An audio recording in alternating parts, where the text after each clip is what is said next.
Mike. Mike right here, please. Yep. Thank you. Cormac, when he was 27, just tell me your thoughts about the way he played. 31? Yeah, Yeah, 31. We would have been a closer game. Yeah. 30. We It needed was the last time I 31. looked at the board, I saw 27. Sure. Yeah, he was huge. Obviously his ability to be able to make shots, but even or just as important, his experience. Having a guy that's been at this stage, even though it was from another school, he's played here, he's been on this stage, he understands what it takes in order to make plays, to even have a chance to win in this type of game against this type of team. And he did step up, knocking down threes, but defensively, his presence, his poise, his leadership in the huddles during halftime before the game, it's just meant so much to this team and this program. As a quick follow-up to that, was the experience and maturity a big part of what you saw early, why you guys got out to that early lead? I don't know if it was experience. I think we were locked in. I mean, we got off to a really good start. I thought we were tied in defensively. I thought obviously we were making shots, but I really liked our pace. The way that we transitioned from defense to offense was at an elite level, and we were able to get exactly what we want in our primary break. We got layups or dunks, deep post catch, get fouled, get to the free throw line, or a quick open three by our best three-point shooters. And so to start the game that way, that ignited us, gave us even more confidence, and it was something that we did. We wanted to get off to a good start to set the tone. Hubert, your guys had said they didn't want to share the title. What was the feeling like, to be able to clinch it in this fashion and to head into the locker room and celebrate? What was that like as you guys got off the court? I don't know what word to be able to explain the joy of having a front row seat to see these kids experience this and be successful. It's 100% why I do this job. I've said before, my job is missionary work, and where I'm just in a position to serve and to help these kids be the best that they can be on the court, off the court, and in the classroom. And being able to see their smiles of them being able to be successful out there on the floor and on this type of stage, it brings so much joy to my heart. They have worked so hard. I mentioned to somebody that I said from the start, this team has had a burning desire to be a team. They just do everything together. They play together, they practice together, they go eat together, they work out together, they lift together. They do everything together. And so when you're in environments like this, you have your brothers with you, and it gives you confidence to be able to step up and do the things that you need to do in order to win a game like this. Back left, Ron. Hubert, obviously a big game for Cormac, but it felt like Jalen Withers and Seth Trimble gave you guys a big boost. Huge on both ends. Just those guys are the two most athletic guys on our team. So when they come in, they raise the athleticism, the level of our team dramatically. And it helps us defensively because we can do a number of things defensively in terms of switching, helps our rebounding, it helps us from an offensive standpoint, attacking the basket, getting second chance opportunities.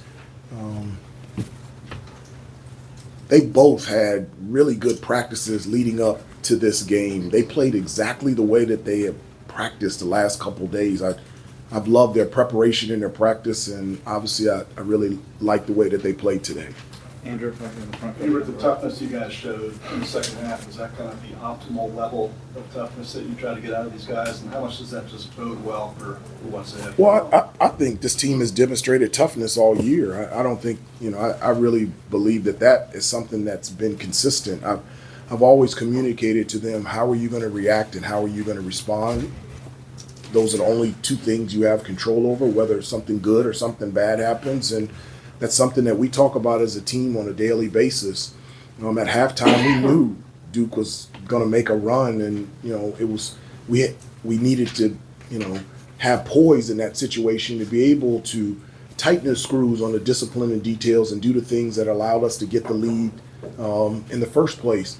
But we've been in that situation before. With the schedule that we've played, the teams that we've played, there was a stretch where I don't know if we played a home game in like over a month. I mean, we've been in these type of environments, and so our guys feel comfortable about making plays when Take a they're couple there. more. I'm sorry. Andrew, here in the front. Roach hit a 3 to cut it to 43-42, then you guys went on a 9-1 run. Yeah. And just sort of gave that separation that was. Yeah, we so got away. ticked off in the huddle. We were upset, all of us. You know, we were just we were like, let's go. And we knew that they were going to make a run. That's talking about the poise of okay, let's turn this thing up. Let's get some stops defensively that allows us to get out in transition where we've been consistently pretty good all season, and then we were able to attack the basket and then be able to take the lead. I think that was probably the most important part of the game was when they cut it to 1 and how we reacted and how we responded after that timeout, and then took the lead up to 9 from that point.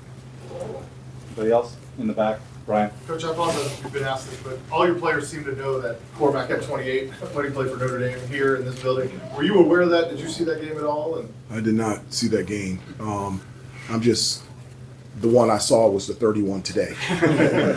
And that's the one I care about. And I'm glad it happened today. We needed it. And we just need it. I'm really happy for him.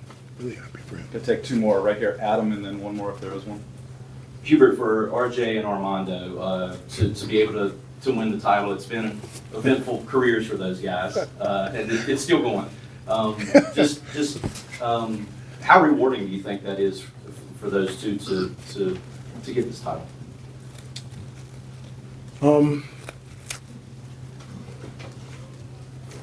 They've been really emotional, even before today, about having a chance to be able to do this. This is something that they haven't done in the years that they've been here. And as accomplished that they have been individually and also as a team getting to the championship game, this is something that they haven't attained or even been in position to do it. And so for them to do it this way at this time,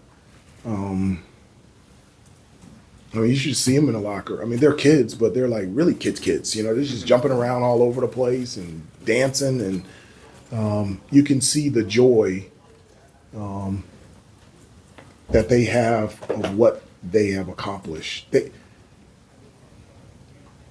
That's why they came back.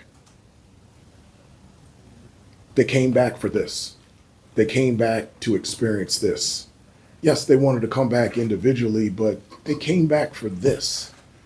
And for them to go, wow, we came back for this and we were able to do this. It's just really, really cool.